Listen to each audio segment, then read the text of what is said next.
இப்போ மங்களமாமி வந்து சரவண பவா அப்படின்ற 6 சைடு போடுற சரவண பவான்னு முருகர் கோலம் போடுறேன். இப்போ இது வந்து 2 ட்ரையாங்கிள் போடணும். இது மாதிரி யூனிஃபார்மாக இப்போ ஒரு ட்ரையாங்கிள் போடுறேன். இது புள்ளி வச்சுக்கலாம், நீங்கள் முன்னாடி ஒரு ஐடென்டிட்டிக்காக புள்ளி வச்சுக்கலாம், புள்ளி வைக்காமலும் போடலாம். இது ஒரு சிம்பிள் தான் கோலம், அதனால் ரொம்ப புள்ளி வைக்கணுன்ற அவசியம் கூட கிடையாது. இது ஈஸியாக இது மாதிரி ஒரு 6 கோலம். உங்களுக்கு தெரியும் முருகருக்கு வந்து 6 முகம் அப்படின்னால 6 அப்படின்ற நம்பர் வந்து கனெக்டட் வித் முருகர்.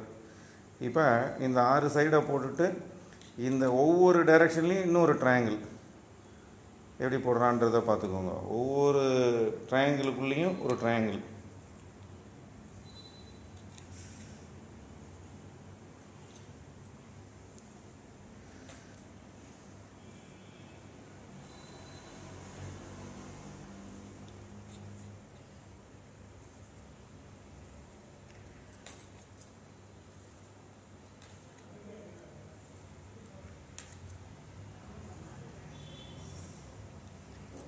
ஓகே, இப்போ இதுதான் சரவண பவான்ற கோலம்.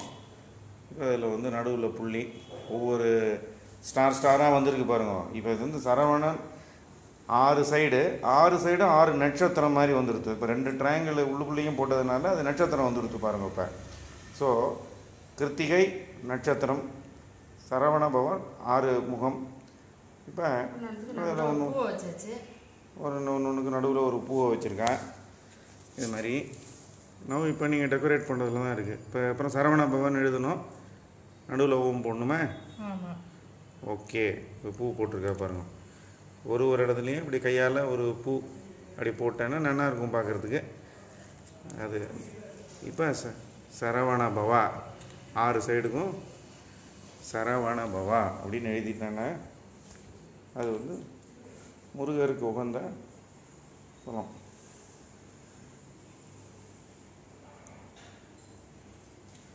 இப்போ நடுவில் ஒரு ஓம்.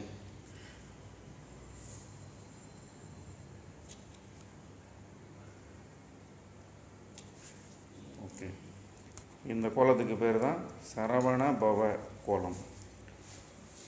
பார்த்துட்டல.